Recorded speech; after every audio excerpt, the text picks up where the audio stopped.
Fala pessoal, sejam todos bem-vindos. Nesse vídeo nós vamos falar da empresa Raia Drogasil.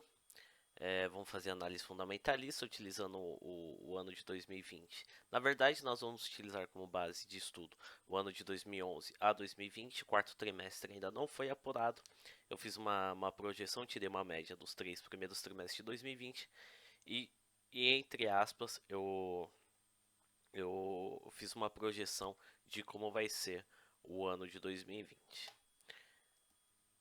Bom, pessoal, quem puder tá se inscrevendo no canal aí já contribui demais para a continuidade do projeto. Aqui também tem minhas redes sociais, que é o Instagram e o Facebook. Dessa forcinha que já ajuda demais aí. E outra, ativando o sininho aí vocês conseguem acompanhar as outras análises de outras empresas aí para quem tiver interesse. Bom, vamos começar aqui com a análise do ativo. Começando aqui pelo ativo realizável. O ativo total menos o imobilizado e o intangível, ou seja, que a gente só utiliza o ativo que tem como finalidade ser transformado em dinheiro. Já o ativo imobilizado e o intangível tem como finalidade geração de riquezas, ou seja, ele é a finalidade do imobilizado, e do intangível é geração de dinheiro e não ser transformado em dinheiro. Bom, a gente consegue analisar aqui que o ativo intangível período pós-período vem em crescimento, vem até numa linha exponencial aqui. Então tá bem legal aqui a questão do ativo realizável da empresa. Bom, caixas equivalentes de 2011 a 2012 caiu, teve uma queda. 2013, de 2012 a 2014 aqui teve um crescimento. De 2015 a 2018 uma certa estabilidade. E a partir de 2019 a 2020 a questão do caixas e equivalentes aqui da empresa vem crescendo numa tendência de alta, espero aí que continue. Bom, a conta clientes da empresa, que são os direitos a receber que a empresa efetuou de suas vendas aí para os seus clientes, de 2011 a 2020 também vem num crescimento bem parecido com o ativo realizável, vem num crescimento exponencial, tá bem interessante, período pós período, a sua conta de clientes vem aumentando. Bom, vamos falar um pouquinho da análise do passivo. A análise do passivo, na verdade, nós vamos falar aqui da questão patrimonial da empresa, ou seja, balanço patrimonial. Essa linha azul aqui é o ativo total, a linha laranja é o passivo total e a linha cinza é o patrimônio líquido da empresa. O ideal é sempre que o ativo seja superior ao passivo da empresa, o passivo total, que é a linha laranja, é o que aconteceu, o ativo sempre foi superior. E o ideal também é que o patrimônio líquido sempre seja superior ao passivo total. Se não for, pelo menos que estejam próximos, né? Aqui a gente consegue analisar que o patrimônio líquido de 2011 a 2015 ele foi superior ao passivo total da empresa, ou seja, a empresa era bem mais tinha mais recursos aplicados com capital próprio do que capital de com recursos de terceiros. De 2016 a 2018 praticamente ficaram no mesmo nível, mas de 2019 a 2020 aqui o passivo total da empresa desbancou com força aqui a questão do patrimônio líquido. O patrimônio líquido se manteve constante e o passivo total aumentou muito em relação à questão do patrimônio líquido da empresa. Bom, vamos falar um pouquinho da análise do endividamento. Endividamento é um assunto muito importante, que é a questão dos recursos de terceiros que a empresa aplica aí nas suas operações. Isso aqui é a dívida bruta, é os empréstimos e financiamentos, tanto a curto prazo quanto a longo prazo, veio no crescimento exponencial aqui. Aqui pode explicar o crescimento do passivo da empresa de 2019 a 2020. A dívida bruta da empresa, a empresa aqui se alavancou bastante. Desse período, começou uma linha exponencial aqui a partir de 2016 a 2020, período pós período, a questão de endividamento da empresa vem aumentando bastante. Bom, aqui é a dívida líquida, que é a dívida bruta menos o caixa da empresa, os caixas equivalentes. Em 2011, o caixa da empresa foi superior tanto à dívida a curto prazo quanto a longo prazo. De 2011 a 2015, 2012 a 2015 ficaram praticamente no mesmo patamar, mas a partir de 2016 aqui o endividamento da empresa começou a crescer exponencialmente em relação ao caixa. Já já a gente vai analisar um comparativo dos empréstimos a curto prazo e o caixa da empresa para verificar qual é a capacidade de pagamento, pelo menos do caixa, em relação à dívida a curto prazo da empresa. Bom, mas em relação aqui o caixa da empresa, em relação à dívida bruta da empresa, a dívida bruta da empresa tá muito distante em relação aos caixas da empresa, que é o disponível da empresa. Bom, aqui está o perfil da dívida. A linha azul é a dívida a curto prazo da empresa, a linha laranja é a dívida a longo prazo da empresa. O ideal sempre que os empréstimos e financiamentos a curto prazo tenham um volume inferior aos empréstimos e financiamentos a longo prazo, e é o que aconteceu. O volume aqui da dívida a curto prazo da empresa é inferior ao volume de dívida da empresa a longo prazo. O ideal é sempre que a dívida a longo prazo, o volume seja inferior à de longo prazo, porque a empresa consegue fazer seu estoque girar o suficiente para poder ter geração de caixa para poder pagar a sua dívida com tranquilidade. Se a maior parte da dívida da empresa estiver a curto prazo, a empresa corre um grande risco de não estar honrando com esses compromissos, com os empréstimos e financiamentos, acabar gerando multas, juros, né, juros compostos, que é juros sobre juros, ou até o caso da empresa ter que pegar mais empréstimos e financiamentos para poder quitar, para poder negociar esse endividamento da empresa, e a empresa pode se complicar, ficar alavancando muito suas operações, ficar alavancando muito o, o capital de terceiros para pagar mais capital de terceiros. A empresa corre um grande risco aí de virar aquela bola de neve, a empresa se complicar financeiramente e entrar em recuperação judicial. Bom, aqui chegamos na onde a gente queria, que é os empréstimos a curto prazo em relação ao que a empresa tem disponível nos caixas equivalentes. O laranja aqui é os caixas equivalentes, o azul é o empréstimo a curto prazo. De 2011 a 2017, o caixa da empresa foi superior aos empréstimos e financiamentos a curto prazo, então a empresa conseguiu pagar com certa tranquilidade de 2011 a 2017. De 2018, os empréstimos e financiamentos já cresceu um pouquinho em relação ao caixa, mas não é uma situação tão preocupante, porque a diferença aqui é mínima.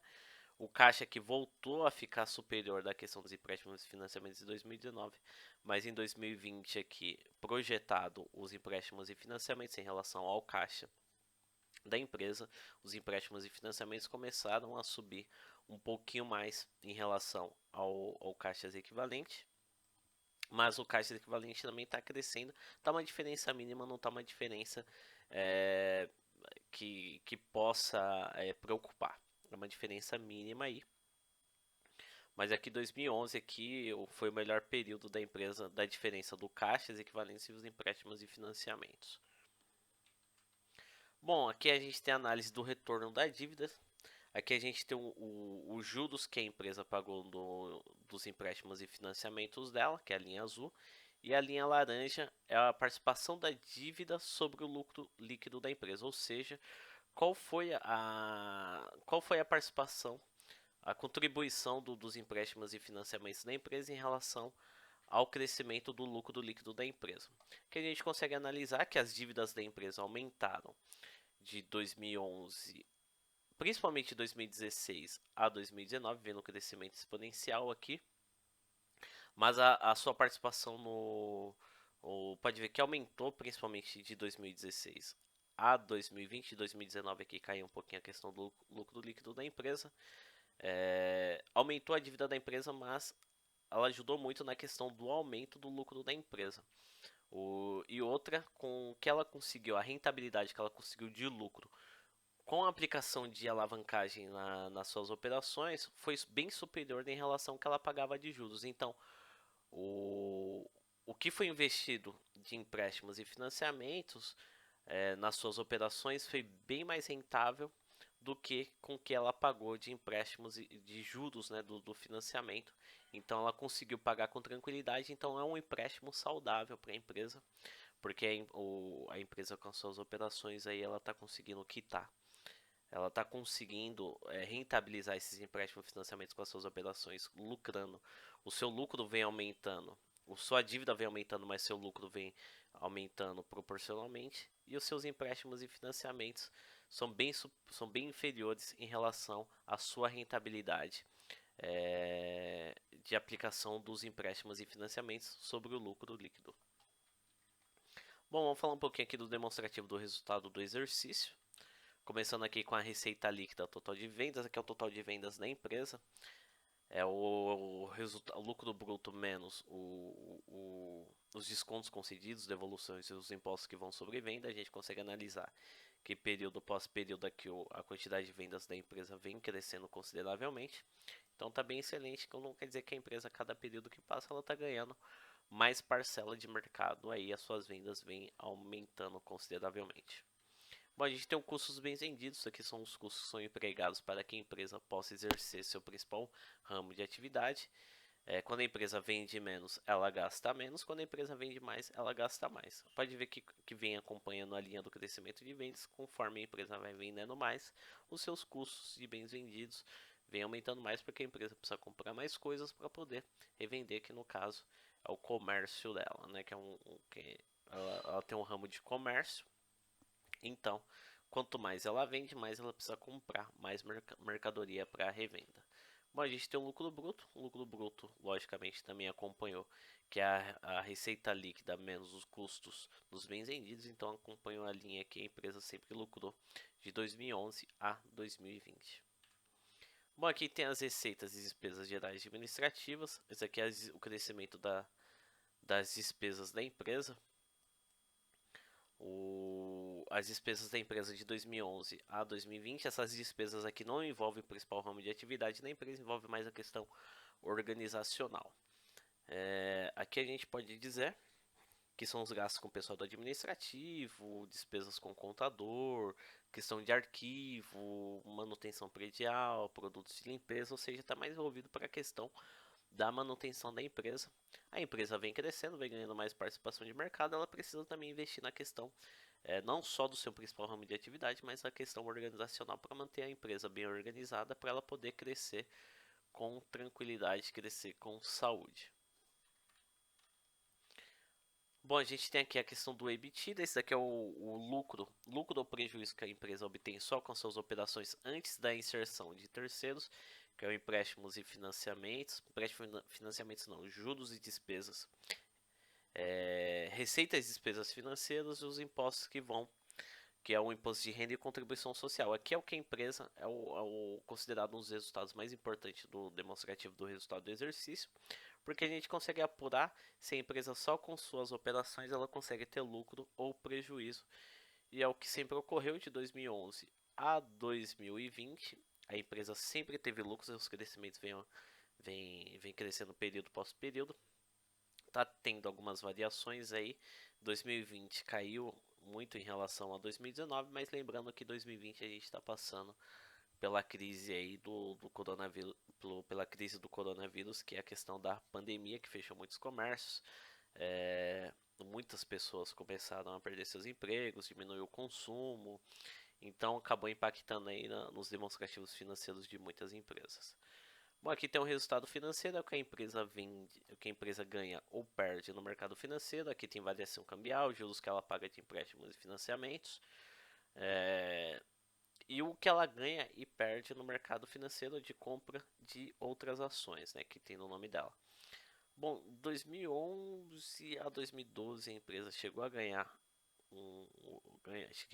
recursos no mercado financeiro, mas a partir de 2013 aqui vem numa queda livre. Aqui em 2019 teve essa queda forte porque foram despesas reconhecidas de arrendamento da empresa, ou seja, a empresa ela alugou bastante, ela passou por um processo de arrendamento de bastante ativos, de veículos, imóveis, e foram despesas que foram reconhecidas em 2019. Arrendamento é como se fosse um aluguel que a empresa obtém com direito de compra. A empresa tem o direito de comprar ou não comprar esse ativo imobilizado dela, então é uma questão de arrendamento. Então, em 2019, foi reconhecido aí, logo no 1º de janeiro de 2019, foi reconhecido aí um alto valor daí de despesa, foi reconhecido uma despesa muito grande em relação a despesas com arrendamento. Em 2019 e 2020 aqui teve uma pequena recuperação, mas também teve aí reconhecimento de despesa em relação a arrendamento de ativo imobilizado, veículos, imóveis, enfim. Então aqui em 2019 aqui foram despesas aqui que são não recorrentes, né? Então não é todo período que vai ser reconhecido despesas tão altas assim de questão de arrendamento da empresa. Até então assim ela tinha despesas com despesas financeiras, mas não eram tão grandes assim, despencou em 2019 por questão do arrendamento de ativos. Bom, aqui a gente tem o lucro e prejuízo do período. Isso aqui é o lucro, o famoso lucro líquido da empresa. É a última apuração de lucro ou prejuízo do demonstrativo do resultado do exercício. Isso aqui, quando é lucro, é o dinheiro que, que é utilizado como base de cálculo para pagamento de dividendos, pagamento dos sócios, reinvestimento para a empresa, o que vai ser lucro e prejuízo acumulado para o próximo período. A gente consegue analisar aqui que de 2011 a 2019 veio um crescimento forte. 2020 aqui ela foi impactada aqui por questão da pandemia, que acabou impactando não só dessa empresa, mas de muitas empresas aí teve seu resultado impactado no ano de 2020. Mas a empresa do período estudado ela nunca passou por um prejuízo e vem no crescimento bem forte, bem exponencial. Lembrando que esse ano de 2020 está acontecendo muita coisa que não é recorrente. E outra, em 2019 teve a grande despesa com relação ao arrendamento dos ativos da empresa e não impactou tanto assim a questão os lucros anteriores da empresa, a receita da empresa foi tão grande em 2019 que as despesas que ela teve com relação ao arrendamento não impactou praticamente em nada em 2019. 2020 aqui teve um impacto, mas foi por questão da pandemia, que é uma situação também que não recorrente. Bom, pessoal, termino a análise aqui. Espero que vocês tenham gostado. Lembrando que a ideia aqui não é incentivar ninguém a comprar nada. Aqui a ideia é só fazer análise da questão financeira da empresa. A gente também não faz um estudo de mercado da empresa. A gente está estudando aqui a questão só dos seus demonstrativos financeiros. Espero que vocês tenham gostado. Quem puder também, novamente, puder estar se inscrevendo no canal, agradeço demais. Que também tem minhas redes sociais. Quem puder estar contribuindo também já ajuda demais para a continuidade do projeto. Um grande abraço, sucesso a todos, fiquem com Deus e um excelente 2021.